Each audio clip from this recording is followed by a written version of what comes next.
You're listening to a Skewed Orbit original podcast. Time, weather, and always pass.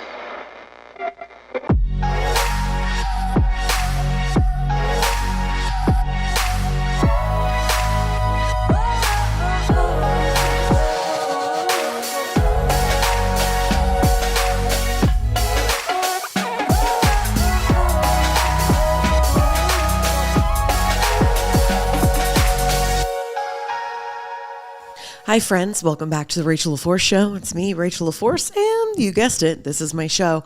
I'm so excited. I have already recorded this episode, and I know how magical, free-flowing, full of just knowledge, and it's so good.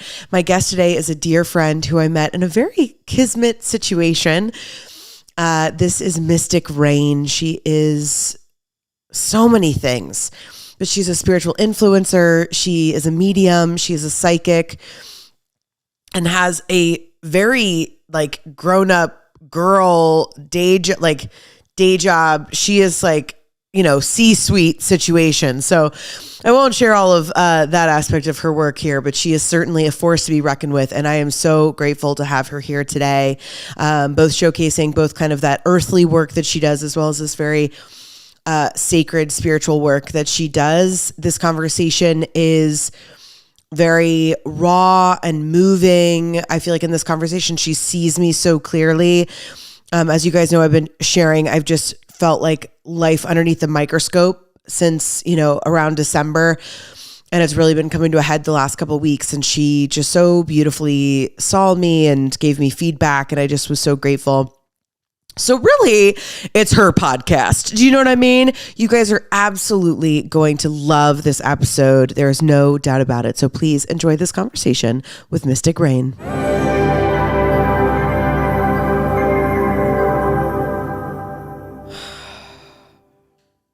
That's just me collecting myself in my day.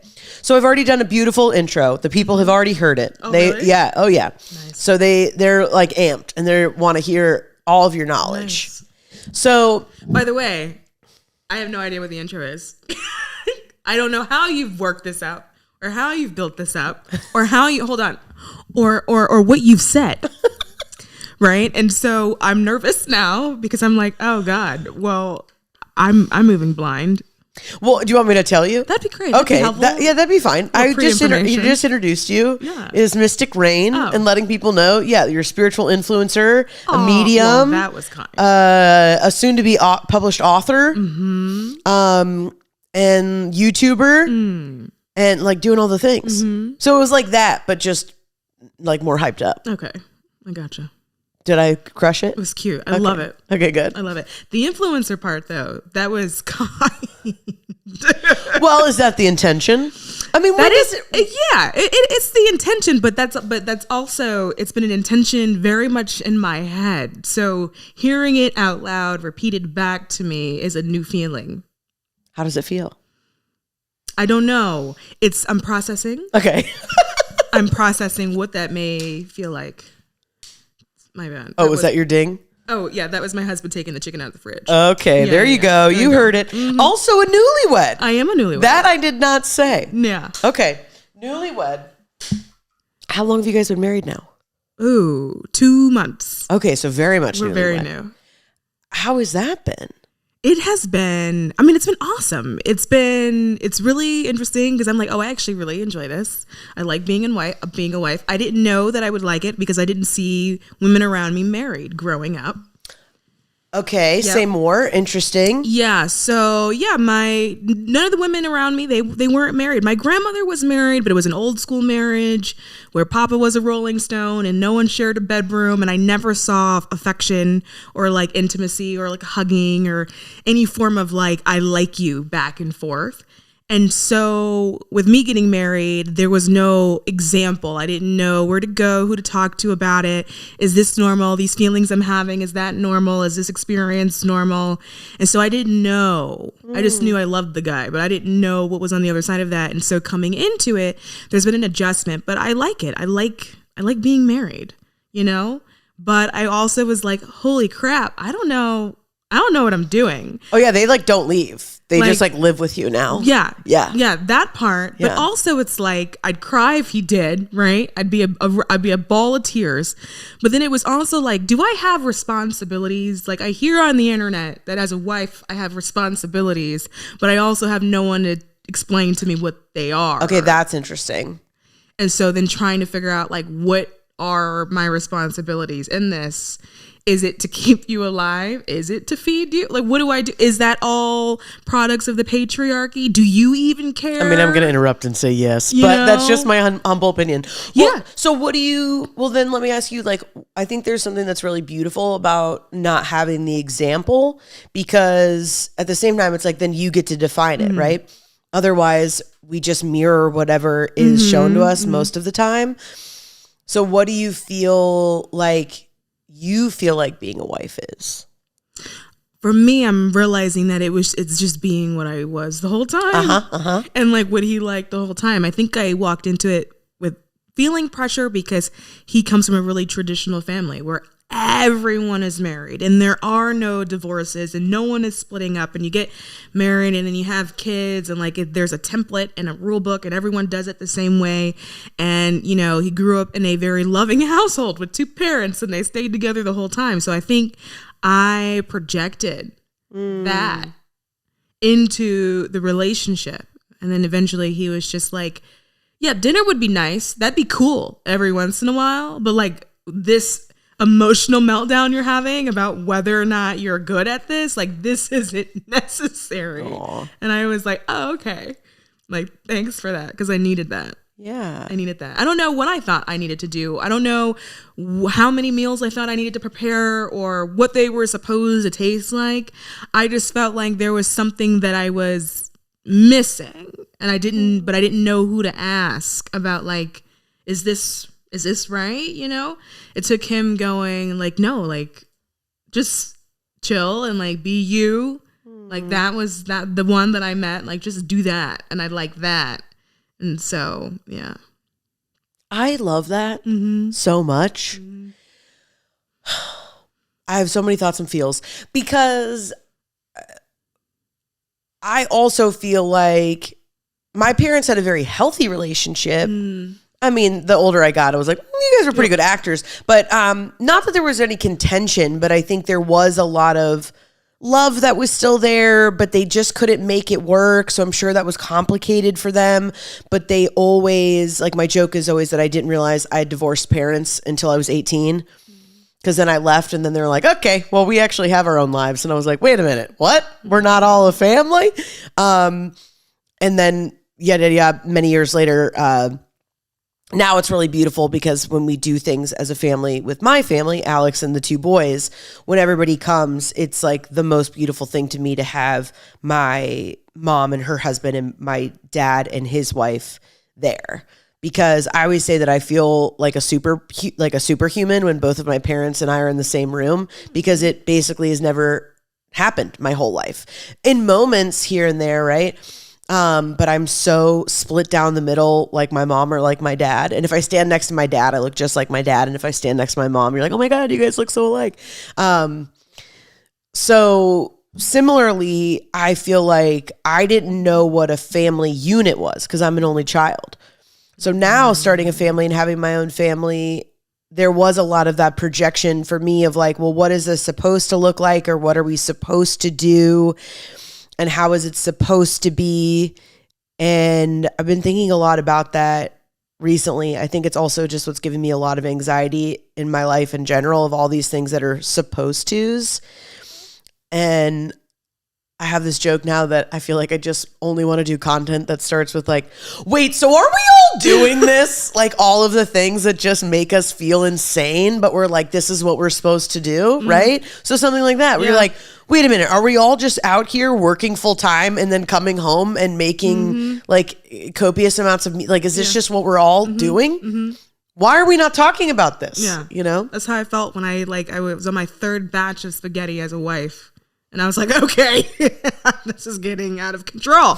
Like, you know, he went through his own thing in terms of like his adjustment, because like he now has an American wife. And so he went to this place of like immediately trying to get rid of like his Korean expectations on what a wife would do. Oh, interesting. But didn't share that with me. And I think I went through a period of trying to figure out what would a Korean wife do.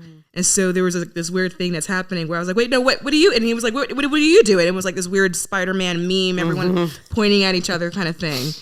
And then, and he was like, no, but I don't want that. Like, you know, and I had to be like, oh, okay. But yeah, it was weird. But you know, we're finding our groove.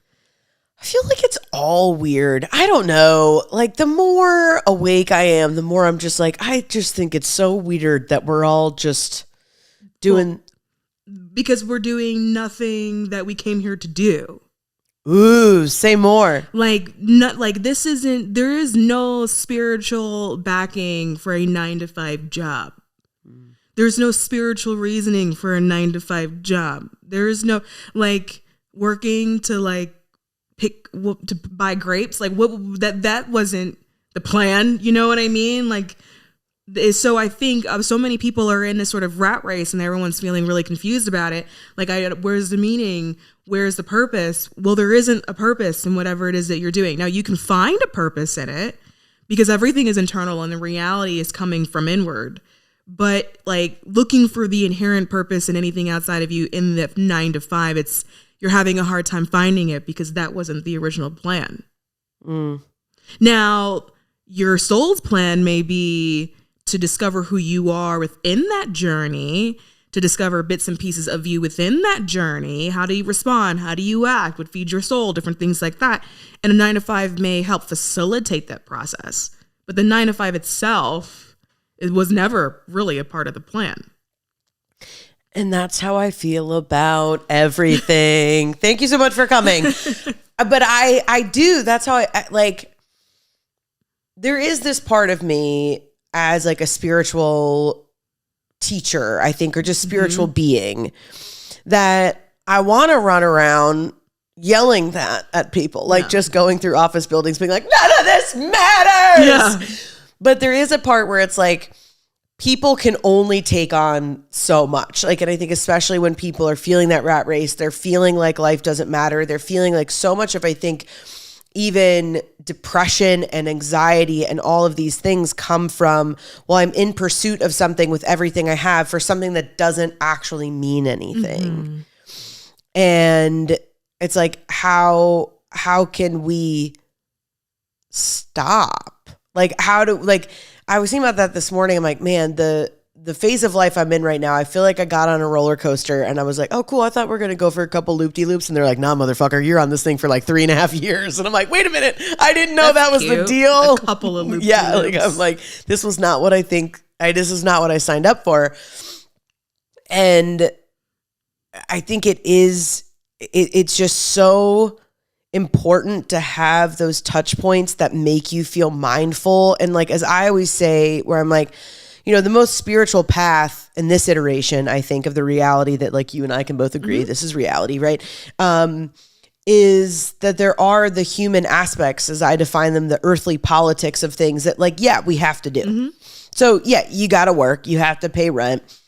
You can choose to live off the grid, but you know what I mean? Most of us are probably not going to do that. And most of us are probably not going to homestead and, you know, all of these things. So it's like, how can we integrate in what I think is like the most beautiful experience when I feel like I am in, how do I even want to say this? Like when I become aware that I'm in the video game so that I'm actually playing, meaning like I understand even in a video game, like you have to get like coins and you have to like, there's things that you have to do to be able to move on, right? Within the game. And so it's like, that feels very similar in this life too. But it's like, anytime I get too in it and then it's like, nah, dude, like this is just, how can you play? I think that part of playing is recognizing that you do have a choice to be on a homestead and recognizing that like maybe it's not your thing and that's totally okay, but then recognizing that you chose not to do it rather than going, I have to do this thing and go to work because you don't have to. And I think there's like this understanding about like, well, this is my only option, where like maybe for you in that moment, it may feel like the easiest option or the most comfortable option. Because if you were to do a homestead type of thing, you would have to redo your entire life. So you may think you would have to do, but there is no guarantee that that's actually the case. It's what you are creating in your own reality. It may actually be really easy. We don't know. I don't know. I've never actually tried to do that, but it's still a choice. So things like rent, it's still a choice. You don't actually have to do that. For whatever reason, we just feel like it's the most comfortable thing or the easiest thing. But is it the most comfortable and easiest thing if we know that there's a choice where we don't have to pay it? Like, you know what I mean? So I think first recognizing that you have a choice, and then that's when you're playing, because then you chose what level you want to play on. But you have to first recognize that you chose the level. I think a lot of people go, oh, I want to participate in life, not realizing that the act of wanting to is the participation itself.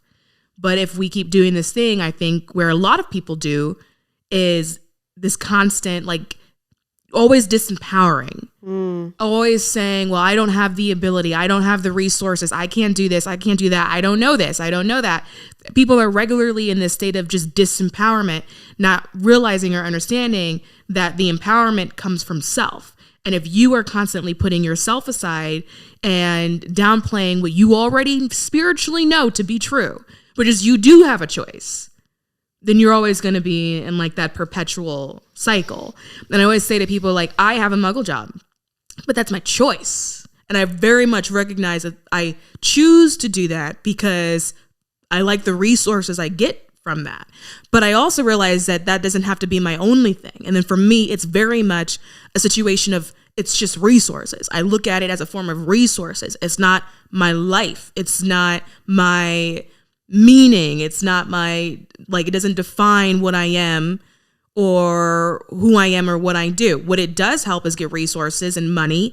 It strengthens skills that I use for other things that are actually more important for me in my life. And it has a purpose for me because I've designated it a purpose. However, it is not my only option. And I think if people realize it's not the only option, I think people will probably get a lot farther. It just may feel like your easiest option at that time. Well, I think a lot of it comes down to, and I'm projecting on everyone who's listening, people don't want to be uncomfortable. Yeah. I mean, that's the thing right now that I have to remember. It's like, my life right now is not bad. My parents are healthy. I'm healthy. My kids are healthy. Like, it's great. That's more than anybody could ask for. But it's hard. Mm-hmm. It's really hard. It's being dialed in nonstop, pushing the boulder up the hill. We've talked about this, offline, where it's like trusting that the visions that I've been given of what I'm supposed to be building, like there's something on the other side of this effing boulder that I'm pushing up the hill, right? And then I have to stop and I have to remember, like, first of all, this is a choice. I could stop at any time if I really wanted to. And also that it's just that this is uncomfortable. Mm-hmm. It's uncomfortable to be in so many unknowns at once. Mm-hmm. But I also know, and this is what I always tell people when they're like, well, I'm scared to step out or do this or do that. And I'm like, the more that you start failing, the more that you start stepping out, the more that you start following that little voice that's inside of you, the more that you listen to it, it's not going to be such a little voice anymore, mm-hmm. right? We've just learned to ignore it and stomp it out and whatever. But the more that you start to do that, then you get evidence.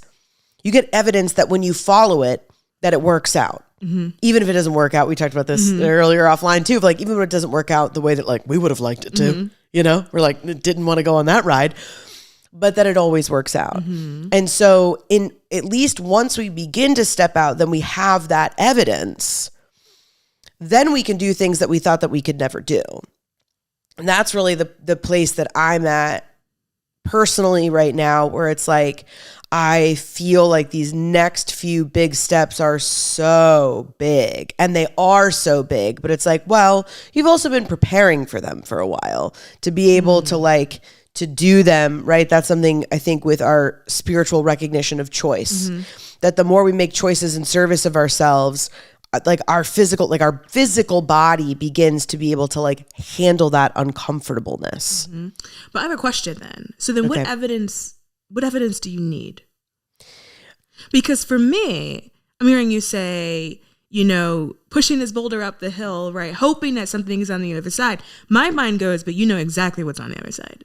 No, I know, but it's still my human brain that's going, it'd be nice to see something. It'd be nice to see. But we know. So then like, what is that thing, right? The evidence is you saw it already. I know. Like, not everyone gets a vision. Like that, you are not even 10 steps ahead. You have completed the game because you know how the game ends. So then what evidence do you need? I know. This is why I like being your friend. I know. It's truly wild. And I think it's just lonely, honestly. Like, I don't think it has to be, but I think when we choose to live the way that you and I choose to live, which is like, spiritually empowered and making choices from that place. And like, it can be lonely. It can.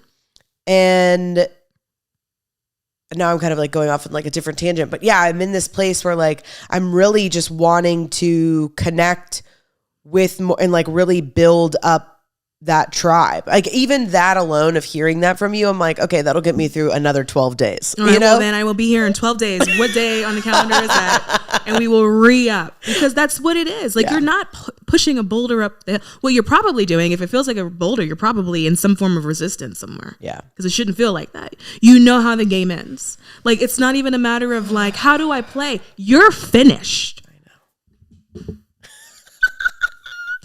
You're finished. Your game is over. You finished. It's not a matter of you played already. Yeah. And then you won. And then you saw that you won.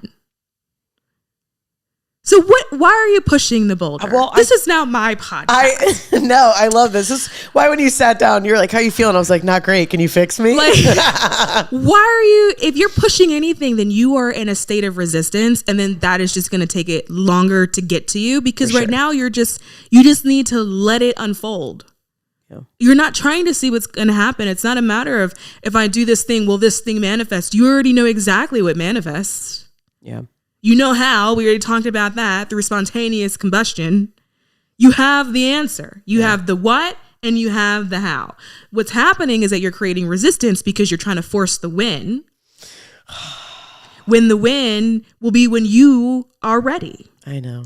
Well, and I think that's what I told you, like there's so much anxiety that's being held in my I don't want to say it's anxiety that's being held in my body, but there's so much energy in it. Yeah. I mean, and also, our childcare has been sick for 2 weeks. So I've had 2 young babies at home while trying to do all this, so like that is also more of what I speak about when I say like this boulder. Cause I feel like that's like, all right, throw this baby on my back. All right, throw this baby on my back. Like it still has to get done. And so I think that's a lot of like the spiritual practice and where even when my body starts to be like, hey, this is too much. Like even earlier we were like, well, can you take a day off? And I'm like, yeah, I'm going to the aquarium tomorrow with my dad and my boys. Like we're just going to play. But that's not a day off. Well, I know, but that's you're very much on. That's about as close as I'm going to get until May. Okay, but that's a problem for me. Like as your friend, like hearing that, I find that really unacceptable. Well, I will say if there's anything that I do that's in this that I really do need to work on and implement is like this next level for me, which is exactly what you're saying, which is like if you've seen it and you know that it works out, then there have to be breaks in between. Like admittedly, I am very much pushing the win because I'm not only the win WIN, but also the win WHEN because I'm just, when you see it and you're like, but it's great, and I think it's just that I feel so blessed and so grateful that when I get to do things like being on stage or like that audition earlier today, like things like that, where both my purpose and the things that bring me resources collide, like I'm like, oh, yeah, there's nothing better, and when we talk about choice, it's like we chose to move from LA to Atlanta. We chose to keep our kids home with us so that we could have those touch points and really watch them grow when they're really little. And, we've chosen all of these things. And that's the other part of that, like, relax back down, relax back down, relax back down. But I also feel like I'm the spiritual head of my household and maybe I need to like set that crown down from time to time, because I think I feel a lot of, this is now just a therapy session. I hope everybody knows, but I feel a lot. She just raised her eyebrows. Oh, I wish you guys could see. She was like, we're in it now. But I think I do share this because I think this is probably true for a lot of people listening, where it's like, I do feel the sense of responsibility. Again, this is that boulder that I talk about, where it's like, if I continue to have blind faith, if I continue to know what the vision is, then... But it's not blind faith. What You're is not it? blind. Oh, interesting. You very much can see it. You're not blind at all. You can see it. But see, this is why, A, we should hang out more, and B, that it's hard. It's really hard to find... Oh, let me not say that. I have not had a lot of experience of finding and retaining like relationships and friends with people like yourself. I've had a lot of people kind of like come in and then they're like, and we're out. And so there's been a lot of like quick fire lessons. I feel like that a lot of people have come in to share with me, but also because now we're just being super vulnerable. Why not? There's also a part of me now that gets like a little nervous when I meet somebody that I feel very spiritually attracted to, because then I'm like, oh, motherfucker, is this just another lesson and then this person's going to leave again? Because a lot of the people who have come in and I've had that like almost a tractor beam, and not in a negative way, because I think we can do that sometimes with people that trigger old parts of ourselves, but where I'm really like, oh my gosh, I'm so excited to meet this person or be in their presence or whatever, and I feel super connected to them. A lot of times, at least in the last 2 years, on the other side of that is like, okay, thanks for coming. Like, not officially. They're not like, hey, I'm leaving or I'm not going to be your friend anymore or anything like that. But that's been the pattern. And so I think that's something that I'm really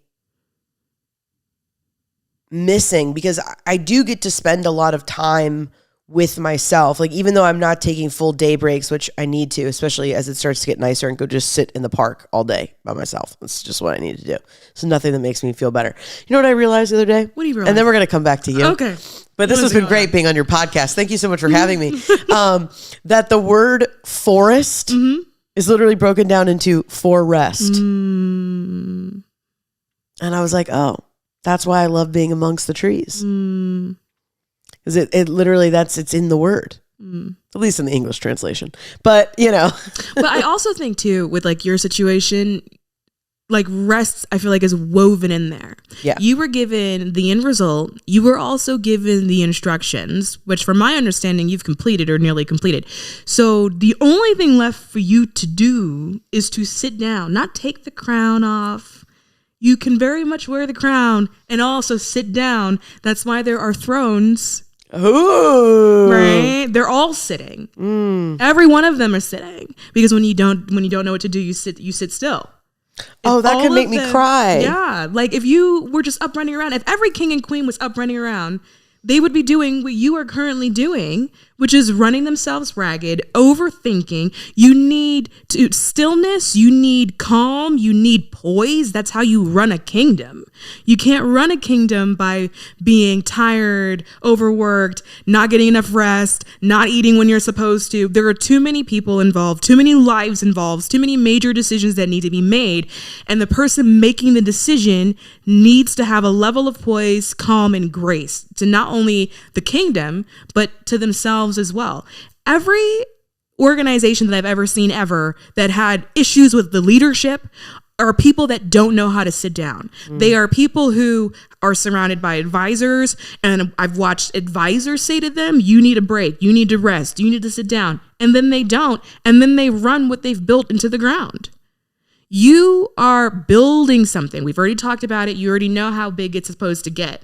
If you're doing this, and when it's that size, it's not going to sustain itself. You need to know how to sit in your strength, and you need to know how to sit in your peace, because everything around you is going to be super chaotic. You don't need to be chaotic too. The only way it's going to calm down is if you're calm. Yeah. That's the only way. You can't run things on chaotic energy, at least not well. I know. And we just need a moment of silence for how beautiful that was. I was like, you should tell everybody where they can find you right now. Right. Caroline, who's my assistant right hand, who's watching, and she's like, I've never been so glad that Rachel's received information before. But I think you're so right. And I think it's a few things. I think it's generational. I've seen people in my family do that a lot. And I know that it's a really big cycle. I also think a lot of it is, this could also make me emotional, but I don't think it's conscious, but I think it's what contributes to this, like, it's got to get done now energy, or if I don't do it, then it's not going to get done, is for so many years where I had so many opportunities and I just was drinking or I was scared and I didn't show up fully for them. So there's this feeling now of like, but I can do it, and I'm going to show you how I can do it. And also, the other thing that I'm very grateful for about this part of my life is, I'm learning what's too fast, because I know what's not enough. Mm-hmm. I did that for a long time. And now I'm learning, as I had to go and eat my lunch laying down in my front yard because my body was so dysregulated and not grounded. Like, yeah, Alex, that's not, you want to run an empire? Like I know. Alex came out and he goes, you need anything? I just have a bowl on my belly and I'm like, nope, I'm good. So no. We have two. I have spilled. Oh, actually, that's very surprising. Oh, it didn't spill? It did. Oh. But it's like a trickle. Oh, okay. Well, that's okay. That's because you're magical. I'll clean it up when we finish. No big deal. No big deal. My apologies for that. But I think you're exactly right, which is, well, we know that you are. But I also had to learn what is too fast and what is too much. And I think that's, again, where this feeling where I was like, is everybody just running around? This is what everybody's doing? Like, no wonder everybody feels insane. Mm-hmm.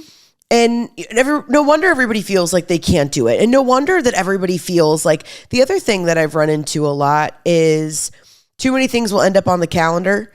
And then some weeks I can do that many things and it's no problem. And then some weeks it's not going to get done. And, and knowing, because it's the people pleaser in me where I'm like, there was a small performance thing I had to cancel recently. Literally could not be less of a big deal. But in my mind, I'm like, but if I cancel with them, then they're going to be like, oh, she could never. I'm like, great. But it's so funny because I said the same thing to you and you were like, but it's not that big deal. Just cancel it. Yeah.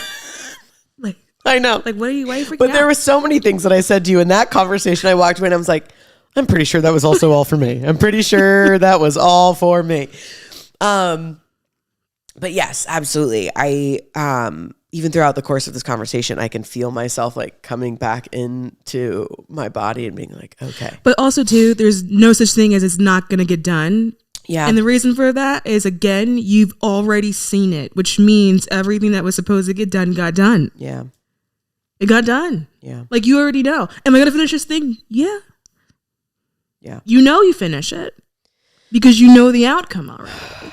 I know. You just don't know when you do it. And that's the part that's driving you crazy. But like, if you already know that it got finished in the end. I know, but that's the true faith part, right? It's not faith. Well, I guess what word should I use? Because here's my thing. It's not anything. I think you're assigning a definition to something that doesn't need a definition. It is complete. Yeah.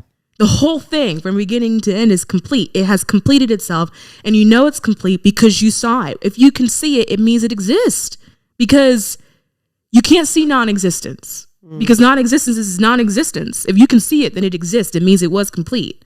So there isn't anything to do. There isn't anything to have faith over. It's just, at this point, you're just letting life unfold, and you're letting your timeline catch up to what you already see and what you already know. But there isn't faith. There's no faith required. I mean, if you need it, I don't think it's working for you. Right? But like, there's the clip. Like, clip it. Like, you don't need it. Oh, that's so funny. Because you see it. Yeah. People that use faith are people that have dreams, and this is part of life too, right? You always experience like goals or dreams or whatever that you want to accomplish, and you see nothing, right? Now that is where you're using faith, and that is when you're blind faith, because you see nothing. You are moving blind. That is when you may be pushing a boulder up a hill. But if you already know the outcome, my question to you is, why are you pushing anything? You should be in your for rest, with a cute little ice cream cone, bird watching, because you already know how it ends. There is no, well, how do I play the game? You played it, and then, spoiler alert, you beat it, and you won. You already played the game. So you're trying to replay a game that you already beat, and then you're pulling your hair out because you feel like, I don't remember the rules. Well, why do you need to? You won already. Yeah. Do people pay you thousands of dollars for this or what? They should. They should. No, I think you're absolutely right. And I'm very, very grateful for your honesty, for your insight, for all that. I'm very, very grateful for that.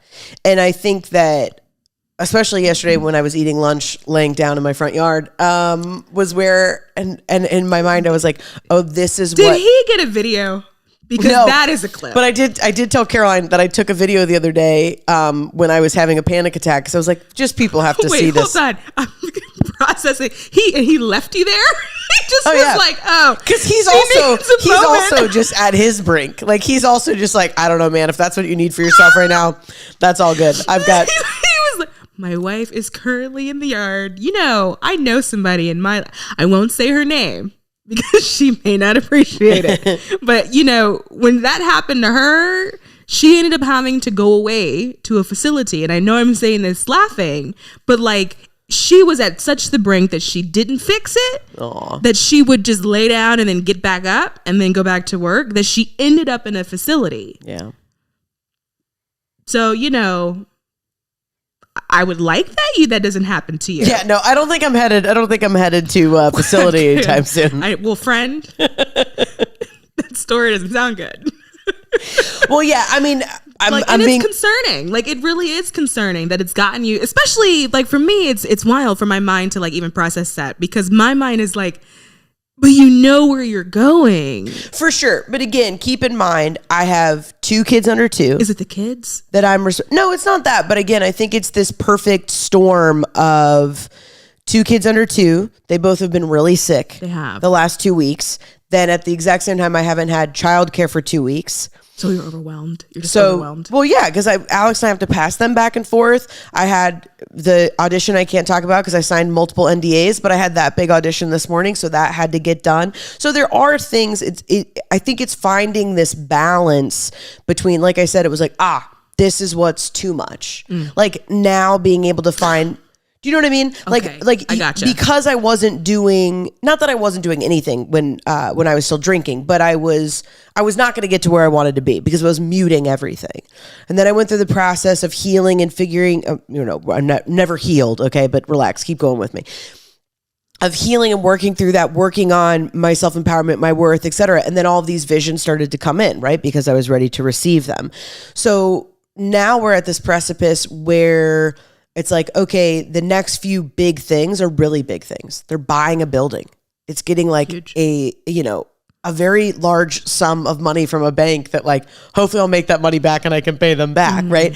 There are these really big things that I know, because again, I've seen it. It is all of those things. But when all of those things are kind of happening all at the same time, and they are these unknowns, it's just a lot to process at once while also, kind of working full time. So I will say again, where it's I do get that rest. I make sure I come down here, I stretch, I rest in the morning. I do all, my meditations and things like that. I make sure that I get 10,000 steps a day. So I'm getting outside and I'm using my tools and pulling on all of those things. I mean, everything that I talk about here on this podcast. And so I think that's why, although my body I'm also learning how to actually read my body. Meaning my body, it's not here to go, oh, I'm anxious. That's not why. It's here to go, oh, here's why. Here's this. Pay attention that when you do too much of this, my body responds. So it's starting to realize oh, my body actually communicates with me. So, it's all those things. And, so it's just learning a new level of the video game is really where it's at, and going, oh, I can't keep trying to just dive from this side to that side. You have to catch a star in the middle or whatever it is. But, I'm in this new level of the video game and it feels really fun and it feels really good, but all of the tools that I've had have gotten me to this place, and now it's time to develop even deeper knowing, which I think is why it feels so profound when you were like, queens have a throne for a reason. And so that, like, really letting that just kind of like live in my body and sink into my body, so that we continue to operate from that place. Because to your point, right, it's like anybody that's running a big business or an empire or a kingdom at that point, like, you are still moving multiple pieces at any given time. But if you can do it all from like your energy is in one place, then you're able to do it. So for me, it's just learning that balance is really where I'm at. I talk about like this concept of like a chessboard a lot, like life is like a game of chess. But I think at that level, I think people are trying to figure out how they're maneuvering on the board, not necessarily realizing that like sometimes it's just your board and your job is to maneuver the pieces, but you're not a piece on the board because the board is yours. It's your game that's being played. You don't need to be a piece that's moving on it. I mean, not unless you feel like it's gonna be helpful for you, but you're just watching it unfold. Yeah. Well, and a lot of it is, I also have to remember that like I'm very ADD. So there's a lot of things that are like super easy for other people's brains just to do. And my brain always wants to go, nope. Like we're always trying to like skip. Like what? Even like most people their alarm goes off. They can get up and out of bed. They're going to go into their bathroom. They're going to brush their teeth, put their contacts in, brush their hair, like whatever those simple things are. Then you're going to go into the kitchen. Like there's so many steps. I know this sounds very silly, but for people who are neurodivergent, they're probably nodding their head. Like even from the moment I get up, knowing that there's so many steps from like getting out of bed, even just to like getting breakfast, like in my belly, there's like so many steps. So my brain has to like slow down and be like, okay, we're going to do our morning routine. And now we're going to move to the kitchen to feed our body. And like, that's fighting like 8-year-old child Rachel of like, okay, time to go. We got to go. How would you want to do it then? How would you prefer to do it? Now? Yeah. I think that's a good question. And I think that's that's the phase of life that I'm in right now, which is, it's not an option for me, or it's not an option I'm choosing to be a stay-at-home mom. I don't think that would make me feel fulfilled, or I would feel in my purpose. I'm also not interested in sending my children off to, preschool or whatever from 7 a.m. until 6 p.m. 5 days a week, because that's also I'm not interested in that choice either. So it's finding what are these balances, but we've also come to the place where like, well, having them home all of the time, like this is no longer working. This is not sustainable for me or for them. Right. So I just share that of like, that's even just because I think we'll get more in the weeds of like, how do I brush my teeth or this or that? No, I asked because I don't do any of that. I don't follow that sort of. Okay. Well, routine. when I didn't have kids, I was the same. When I didn't have kids, there's so many of these things that I'm talking about that were not at all an issue. Because here's the thing. If I don't take care of myself before my kids are up, then that's it. The day it starts. Because you start with, mommy, it's the most beautiful way to start your day for sure. But I'm very cognizant now of, if I don't center myself, that's why I've got to get up at 5:30, 6 o'clock. I come down here, I stretch, I, do my Palo Santo. I do like whatever it is that I need. I've got my sound bowl up there. Whatever it is that I need, those attunements have to happen for myself before 7:30 when my kids wake up. Because then otherwise it's 3 p.m. I haven't showered. I've had hard-boiled eggs and a banana. Caroline and I are on Zoom. We're going, and that's what's not sustainable anymore. So I think it's being aware of like what the chess pieces are now and being like, what is the most ideal way to play this game? And then how can we account for most of life is not ideal, right? Especially when you have kids, because then you're, if they get sick, like they're sick now, and then our childcare was sick, like there's just a lot of things that like you're gonna have to, again, throw on your back and keep going, right? That's just kind of the soldier on, like, all right, this is what it is today. So like, we're going to keep moving, and not meaning that has to be hard, but I think there definitely has to be that sense of acceptance. Mm-hmm. And that's a lot of what I teach with manifestation, following your vision and all those things, because I think there's so much beauty and play in our choices and in that spiritual path that you and I speak about. And I think what gets people off of their path a lot of the time is when they experience hardship or uncomfortability, like what I've experienced the last couple of weeks, and experienced this winter, right? I lost 2 grandparents 3 weeks apart, and very grateful to be able to celebrate their lives, but a lot of disruption of going up and back and doing that with 2 little kids. Like, it just was a lot to do in a small period of time. So again, I have enough tools now where I wasn't like, oh, I'm going to go out, I'm going to drink, or I'm going to, do any of these other things that aren't in service of myself. I'm going to accept, this is hard. This is not the most comfortable time in my life.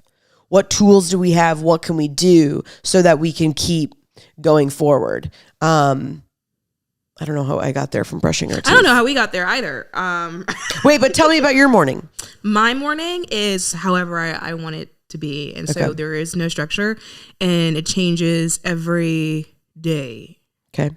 There's no order either. And, there are times when I am in the kitchen brushing my teeth while actively making coffee. People would say that those 2 things don't go together. Aren't you going to drink the coffee? The answer to that is yes. I will also do that. And so I just do whatever works for me at that time. Yeah. Because if it doesn't, then I'm going to be on a floor somewhere in the closet crying. And so I realize it has to work for me. Or eating a bowl of food in your front yard. Or not that. I do have neighbors and a very active HOA.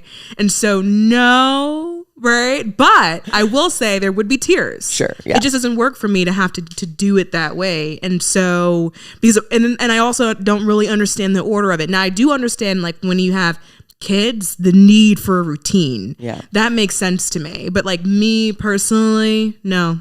Yeah. Sometimes I'll have half an outfit on. One half of the body is still in pajamas. The other half is fully dressed, ready to go for the day. Now, will I get fully dressed? Will the other half be ready at some point? Yeah. Yes. Can I tell you when that will occur? No. Yeah. But I've also become really okay with that. Yeah. And I also think too, working from home has lended the privilege to be able to do that, because then I can do it in a way that works for me. Yeah. Sometimes it's like I'll eat half a piece of toast, and then come back at 1 and be like, oh, my toast. And then I do that too, but it's just because my kids distract me. But I'm happy to know I'm not the only one. No distractions, just feeling, man, vibes. Yeah. Just vibing over but here. But I think that's the thing that I've really learned about rhythms or routine versus flow is that's also a rhythm and flow. Mm-hmm. Meaning, like, there are some times where things are super structured in my life because they need to be, versus sometimes where it's like, all right, we're going to kind of do this, we're going to do that. And my work is like that. It's sometimes where, all right, we're flowing along with something else, and then we'll get an opportunity, and it's like, all right, great. So, same thing, resources. We're going to go where the money goes. Mm-hmm. You want to pay us to do this thing? Great. We'll take this job we're not really stoked on, but whatever, we'll do a great job and we'll make it, good paycheck. So I've really had to find that, because I think, again, the ADD little kid in me is like, well, I want this consistent routine, but my life doesn't lend itself to that. It's like my husband and I work from home. And, it's us and a couple of employees, and that's it. And we just kind of, I have to be in that flow state of knowing what is it that I need to do. And I think similarly, even with like my morning routine, sometimes it's, oh, I would rather sleep in for an hour and a half. Mm-hmm. Like, that's what I need this morning, is an extra hour and a half of sleep, versus getting up and coming down here and, doing breath work or whatever else it is. Sometimes I'll say to myself, okay, so what dies? And the answer typically is nothing. Yeah. What's on fire?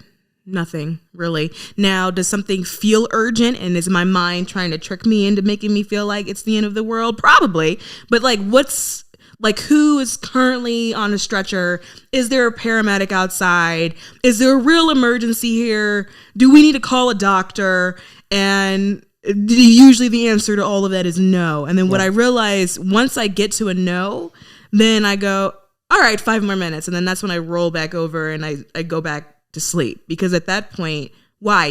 This whole hustle and bustle thing that we've got going on, personally, I also don't think that that was a spiritual either. Yeah. We're the only animal in the animal kingdom that will work ourselves into the grave.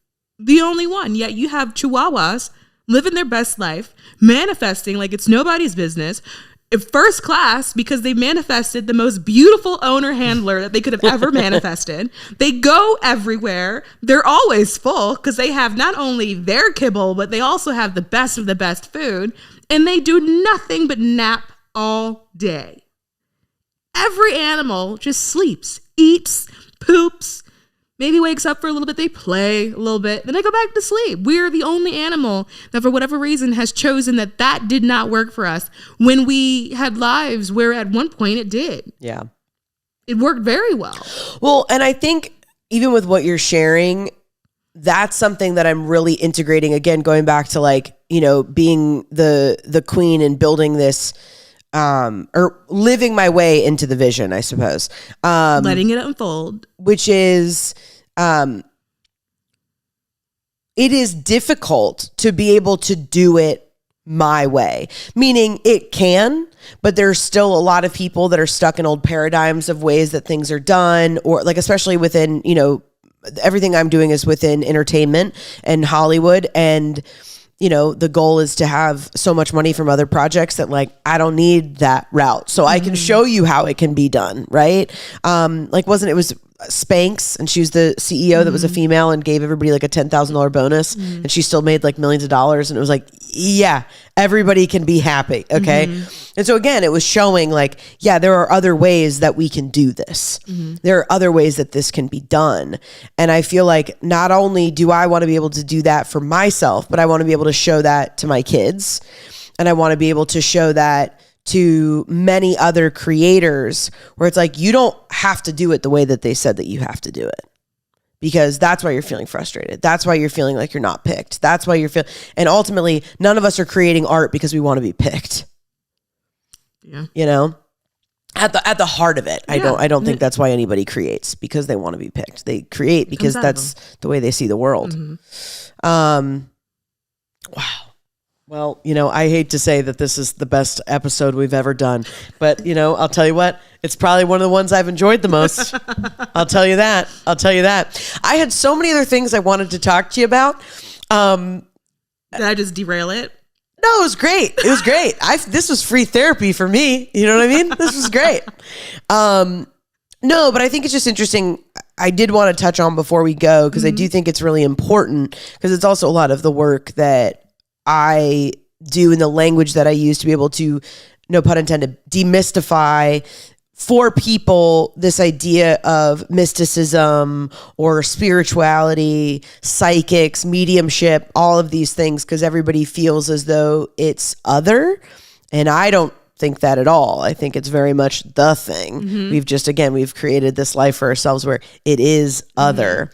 But it's very much here and around us all the time. So I was just curious if you had a bone to pick on that, as somebody who does this work, how do you feel like what the work really is versus how people view it or talk about the work?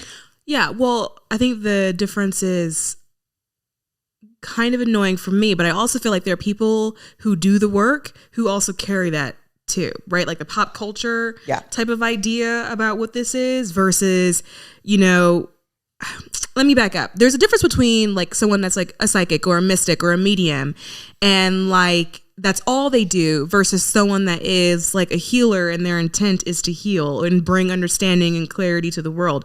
It's intention that's very different. And unfortunately, the majority of people are not moving with that intention. So there's an aspect to it where you do have psychics and mediums who are legit, but they don't have that intention. And so I find that area to be kind of predatory. But then there's also this whole other group who are none of the things. They're just out here regular, can't see anything at all, and they're making a whole lot of money. And I think that is what the media is actually biting on. And it's unfortunate because the people that are actually doing the work, leading with that intention, which by the way requires a lot of experience. It's hard. You can't heal or facilitate healing without first having to have gone through it by yourself.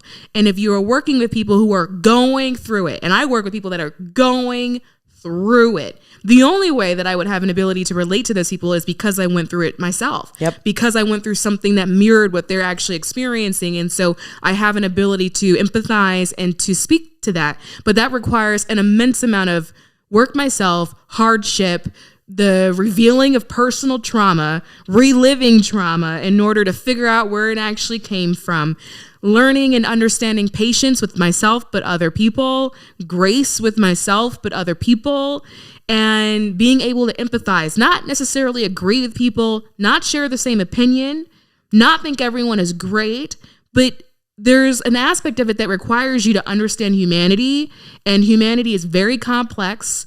At times flawed, it can be, right? At least that's how my human brain interprets it, right? Like from the spiritual perspective, everyone goes, we're not flawed, you know? Right. But our choices are. Yeah. They definitely can be. But it's still being able to still understand that. Yeah. Because when you are working with people tell you stories. Yeah. And they recognize that sometimes they've made those choices that weren't the best. You know, and to be in a space where you can still hold space for that and that's clear of judgment, that takes an immense amount of work. And it's not just flinging cards out, making a whole lot of money. However, the ones that are doing that, flinging cards, do make a lot of money. And then there's that movie that's coming out called Tarot. Did you see the trailer for that? No. It is this. It's nothing but like ghouls and goblins in a haunted house, and every card is haunted, and you're calling upon some entity. It's crazy. Okay, yeah. So now I'm pissed, and I haven't even seen it. Yeah. Here's the reason why all of that irritates me, and even like just the idea of like witches or ghouls or this or big or bad. Like, here's the thing: is the most human experience is typically collective, meaning, and I say this all the time, that our most unique experiences are hidden in the specificities of our lives, right? Like, so many people that we could connect with that we would have no idea if we were actually honest about the shit that's going on in our life, the things that we're experiencing, and or maybe I was right the first time, choosing to experience. And that's the thing I think that I get the most frustrated about with whether it's like healing or spirituality or any of these modalities, which is like, the truth is actually the most basic and boring thing. Like, it should not feel so radical. Like the thought that like, you know, ooh, forest, it's for rest, or like, that's why queens have thrones. Like, it should not be this thing where we're all like, oh my God, and now I've seen the light. Like, these are very, it's almost in the same way of like, right now, they're like it's not spring outside, it's winter. So just be quiet. We don't need you to do anything. In fact, the world is showing you, the literal planet that you live on is showing you that you don't need to do anything. And so our ability to overcomplicate life, I think, is actually the antithesis of spirituality.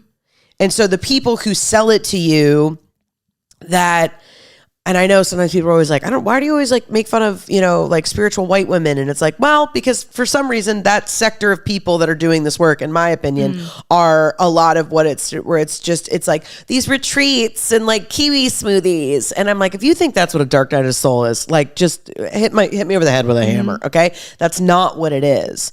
And so I think that's also, and whatever, they're on their own journeys of like trying to find themselves or whatever.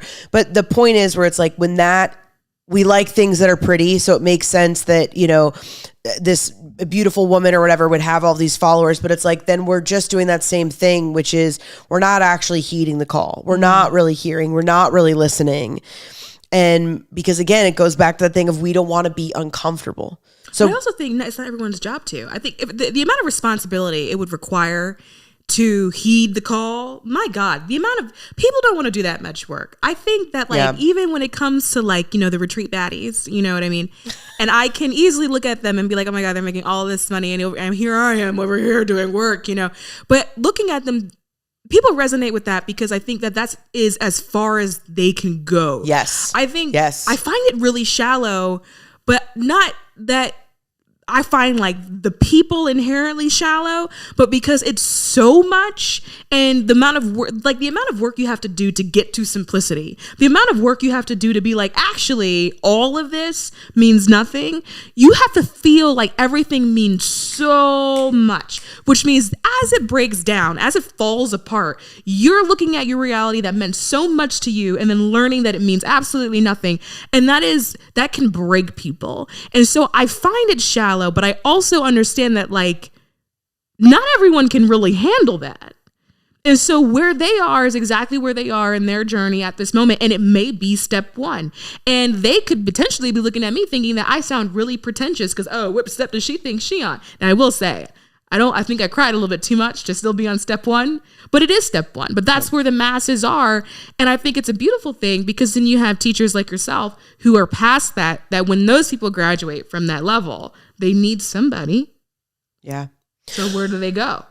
Well, I don't know. And I'm trying to find those people, but it's far and few between. And They'll again, find you. And it's not being like, because I've really done the work. So follow me, right? Like that's not where I just do the same thing. I'm and so you can come to my retreat. That's not what I mean to say, but I think you're so right. And that just felt so true to me where it's like, that's as far as most people can go. Mm-hmm. And a lifetime too, even. And I need to have a little bit more compassion for that because I think it's also the comedian in me. I mean, it's the comedic lens for me to be like, oh, that's what we're doing, but I think the very high spiritual part of me is also going, yeah, of course. Of course, you're going to think that you're really healing something because you cried a little bit about your parents' divorce when you were surrounded by, like the most beautiful things in Hawaii for a week. Oh my God. See, now this is the show. Okay. So the part where people start to hate us. This is it. Yeah. This is the content. This is the content. Because I was thinking, like, honestly, to really get to a point where you're really doing healing, there has to be pain. Yes, you have to feel it, and it's unfortunate because people go, well, how do you wake up, and you have to feel pain? It's because that's when you discover compassion. You can't develop compassion without first understanding truly what it means to hurt, and sympathizing is one thing. You may understand it in theory and you may get the concept, but to feel it yourself as a human, to feel your humanity feeling like it's being taken from you, feeling it getting stretched, feeling it like, oh my God, this can end tomorrow, feeling like maybe you don't want to continue tomorrow, to actually explore the depths of your own humanity is truly what helps you understand somebody else and their experience and their own humanity. Going to the beach for a retreat and like making Zen gardens is not going to be where you're going to get it. Now, I do think that it's necessary because a Zen garden will teach you stillness. It'll teach you the skills of meditation, which is what you need to be still. Like there are things that come out of that's important, but like that true aspect of humanity or spirituality is ugly. It is confusing when you're really in the throes of it. It is super painful. And it's not fun. And it's something that a lot of spiritual teachers, when they're really going through it, contemplate quitting, leaving altogether. They don't want to do it. They think they've gone crazy because they eat food laying down in their lawns. Yes, right? Because it is not running around in a flowy dress. Yes. Just drinking kombucha. 100%. I'm also like, it can be that. And also it is, I think that's the other thing where I'm like, when you're really doing this work, it's going to come back around. Mm-hmm. Like that's the place that I'm in right now, which is I'm like, there is this part of me where I'm not scared of what I'm feeling because I've been here before. Right. And it's like, I'm not, but it is more of that of like, I was in meditation this morning. It was like, and how much more can you let go? Can you let go even more? Just keep shedding, right? Mm-hmm. And it's the spiritual version of just keep swimming. And and so I think that people are like, oh, right, like I'm healed now. I did that work. And it is that of like, well, healing is linear. So however many times you want to keep going in, you can go in again and again and again. And I think that, and then we feel more empowered, right? Because I know whenever I go under, meaning like I imagine it like a wave and it pulls you under, I know that when I come up again, there's more clarity. I know when I come up again, there's more skill. I know when I come up again, there's more gratitude, right? There's more creativity. There's more resources, all of these things. So anytime I go under now, as best I can, I try not to panic. But I think you're so right. And so I don't mean to like blind pitch where it's like, and so that's why you should come to the Misfit Light. But the other entity that I have, and it's called the Misfit Light because it is that, where I'm like, we are all misfits. And when we're really choosing to experience our human experience, it's going to make you feel like an outcast. But the true reality is that we're a collective of them. And that it's all of us in here together, and we've experienced different things, and we've experienced them for different reasons and at different times and all these things. But actually what's working against us is denying that part of our humanity, is denying things that don't feel good or aren't pretty, and I think that's sometimes what I come, to bring it back home to where we started, where I struggle with this idea of like influencer. Again, not that anyone's calling Rachel LaForce an influencer, but meaning like even putting myself out there in a capacity outside of comedian actor, right? Because that's not Rachel. That's a version of Rachel. When I'm talking as a spiritual teacher, you're getting the most raw version of me. And, it's like even everything we talked about today, and like it's very vulnerable and very raw and very real of what I'm experiencing and what I'm going through right now. But I feel like it's so much more beneficial for the people on the other side that are listening, because I know it was podcasts like these that got me through when I first got sober, and I'm driving to Santa Monica to a bartending job. And I'm, like all of these things where it's like, I'm just putting one foot in front of the other and trusting that there's some sort of resolve at the other side of that experience. And that I think it is our job to share what is real about it, and then be like, and then great, if you want to go drink kiwi smoothies, in Tibet, like good on you. But and I love a smoothie. Like I had a smoothie last night, actually. It was delicious. It had pineapple in it, and there was some strawberries and some bananas in it, and I think it was great. But I'm going to tell you, it took a lot of tequila before I actually made it to that smoothie. Yeah. I'll never forget once when I was in the brink of mine and my woes, where I would leave for work during lunch, and then I would drive home and tropical smoothie. I would get a smoothie, drive home, put tequila in the smoothie, and then go back to work. And I'm like saying this, but this was years ago, so I'm hoping they just like let me off the hook or whatever. But I'll never forget being in an elevator and I had a colleague say, "You're so pleasant when you come back from lunch. Like, what do you do?" And I'm holding my tropical smoothie with tequila in it in a government building, by the way. This was at this point, this was probably like over 10 years ago. That's okay. We're not going to hold you to it. You know what I mean? But like, but that's where I was. Yep. You know what I mean? And it took a long time before there was no more tequila in that smoothie. It took a really long time before I got there. Or where you could be pleasant without it. Or I can be pleasant without it, where I didn't feel like I needed it, where I wasn't using it as a crutch, because my life was falling apart and my reality was ripping at the seams. And I'm telling you, a beach, we wouldn't have done it. It would have been nice for a day, but there would have been no healing there. There would have been no resolve. There would have been no understanding. Sometimes the best things that can happen to you in life is that you break. Yep. That's it. The rock bottom. Yep. And people go, "Oh, this is the worst part of my life," but now you can stand up. Yep. And the issue is you weren't really standing up the first time. Yep. You weren't standing there with your shoulders back, squared, with your chin up, with your confidence, addressing the world as it should be addressed, as you fully and who you were. Sometimes it takes you being broken down at the seams, hitting rock bottom before you finally, can I curse? Sure. Say fuck it, and then you stand up, and then you are now who you are. It takes the bottom for you to meet yourself. And then prior to you meeting yourself, people go, "Oh, I feel like an outcast. Nobody really truly understands me. Nobody knows me for who I am." Well, do you know you? Do you understand you? Do you know why you do the things that you do, or why you say the things that you say? You don't, because if someone has a critique, now you're over here feeling embarrassed, feeling hurt, feeling apologetic. And I will say with that, go for it. Those feelings still exist even when you know who you are. Yep. Like that's a whole nother part. I know, but I'm like, but that's the other thing I think that I'm also wanting to teach people who are already on the level, the people that are there, which is like, when you share things that are real for you and then people are still like, not for me, like, yeah, that's going to hurt. That hurts. But at least it hurts and people don't like you for who you actually are. Right. Like, so I think, again, this idea that we think that we can outrun or outlive or somehow negotiate to where life is always going to be comfortable and it's going to look a certain way, that's not playing the game. Yeah. That's not really being But you're in not it. comfortable now. But that's the thing. You know? So you want life to be comfortable, but you hate your life. Where it's like- You don't like where you are. You're not comfortable now. You're upset about whatever relationship that you feel like you're in. You hate your job. You feel like your friends aren't really true friends. You hate the city that you live in. So you're not actually comfortable now. So you're doing all of these things to avoid getting uncomfortable, to change your life, to make the choice to play the game when you're not even comfortable now. Well, amen. And I tell people all the time, I'm like, choose your hard. I know a lot of y'all listen to the podcast pretty religiously and you're probably tired of hearing me say that, but I'm like, well, what was easier?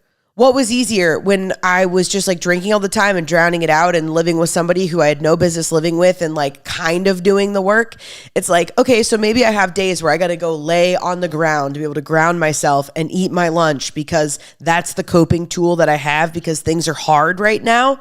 Great. At least things that are hard right now, you're doing them and you're doing them fully fucking awake. And you sit back up. It's like, well, that's true, because we had to move on with the day. Well, but not everyone will stand back up. No, I know. And I think that's the thing too, again, going back to that idea of evidence of like, the more that you do, the more that you shed away, the more that you sit there and go, is this the end of the world? Is this on fire? Is this like, you will realize that emergency, that anxiety is not real. And that's so much of even what this podcast is about, where I'm like, I think so much of our unease in our society, in modern society as we know it, is the dissonance between how we actually feel and how we're told that we all feel. So when you look around and every image shows like, well, if you drink this, then you're going to feel really good. And if you buy these jeans, then your butt's going to look really good. And if you do this, then so we're all out here just buying as much shit, having it delivered in less than 24 hours, thinking that's going to make us feel better. And then it doesn't make us feel better. So then we're just drinking all this stuff. And then now, like, I don't know how else for people to understand that, to your point, it's like, yeah, you have to fucking meet yourself and you have to sit with some of these things and you have to be okay for allowing that to unfold so that you can begin to look at society as like Dave and Buster's. It's like, oh, these are all just choices. Mm-hmm. And these are all, it's like, that may work again for some people where, I think about that a lot in spiritual spaces when we talk about food and eating and all this stuff. And I talk about this a lot of like, there's a very thin line between what actually is good for your body and what is us just calling diet culture something else and hiding it under a different lens and using different words where it's like, well, you're still just like under eating for this. Like we're just doing it all over again. And so I think we do that in all aspects of our society. And then that's why we all individually feel sick. So again, that's for me where the call to be like, are we all feeling this way? Here's how we're all feeling. Here's what's going on with everybody. Blanket statement, but I'm here to stand by it. You got to liberate yourself, man. You know? You got to liberate it. Well, listen, we love you. We want you back on the podcast. Well, we want to start our own podcast together. I'll tell you what, I have too many things. As we started this, I got to go and take a day off. So starting a new podcast is not going to happen anytime soon. Okay, Caroline watching this, is not going to start anytime soon. But this has been so fun. So we got to do something more together. I'm in for it. This was really fun. Tell us where we can find you and leave us with any last looks, last thoughts. Yeah, you can find me at mysticrain.com or Rainn the Mystic on Instagram. rainnthemystic@gmail.com if you want to shoot me an email. Okay. And that's, That's it. That's all she wrote. And if you're into it, I'm into you. And that's kind of it. Oh, I love it. Put it on some merch and I'll wear it. All right. Well, thanks for coming. You're welcome.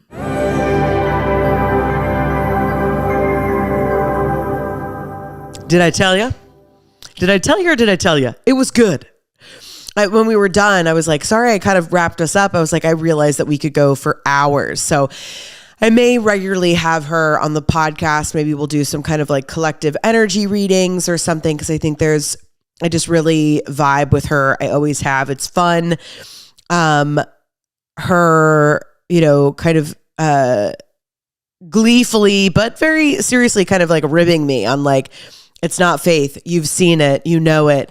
The first time that I met her, she walked over to me and she was like, hey, you know you have fame sitting in your aura, right? And I was like, I'm sorry? She was like, it's just sitting right there. You know that, right? And I was like, I'm Rachel. She was like, hi. So she's definitely been a beautiful new friend of mine, and I'm just so grateful to be able to share her with my audience. So please go and follow her, find her YouTube page, get her book as it's released. So many amazing things. So you'll certainly be hearing more from her and about her on this podcast. As always, it's the Rachel LaForce Show. The best way is to let people know about the show. Please post, send it to a friend. I will not become the number one comedy and spirituality, cross charts by doing this alone. It is having you, if you find this podcast helpful, if you like it, please help out and let's build this together, shall we? So please let a friend know. You can also go to Spotify or Apple and leave me a review. That's so helpful. Give me 5 stars, leave a review. The more honest, the better. I love it so much. So thank you. As always, right now my books are open for the 90-minute Misfit Light Energy reading. So that will leave you with some clarity, some purpose, and some action steps to move forward and hopefully have you feeling lighter. You can go to rainnthemystic.com to read more about what that energy reading really is. And then also you can sign up to do a creative consult with me. So that's something else. I also work with corporate companies and, all of so there's nothing too big or too small that I've not seen or done at this point. So I would absolutely love to be able to help you and bring that creative vision of yours materialize, help it come into the world. So you can check all of that out at rainnthemystic.com. Also, if you're in the greater Atlanta area, I am taping a half-hour comedy special on March 23rd. Please grab your tickets. You can come out to that. Those tickets are available at allystage.com or at rainnthemystic.com. All of the places you can go and check that out. I'm also going to be speaking at the Heart-Led Ceremonies that's happening in Kennesaw, Georgia.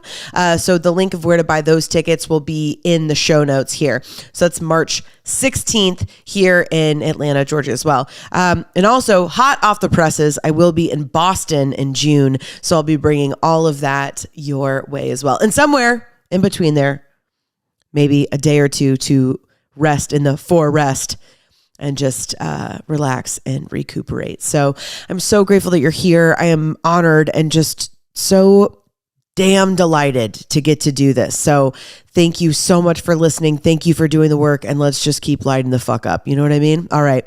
As always, tune out, tune in. Love you, mean it.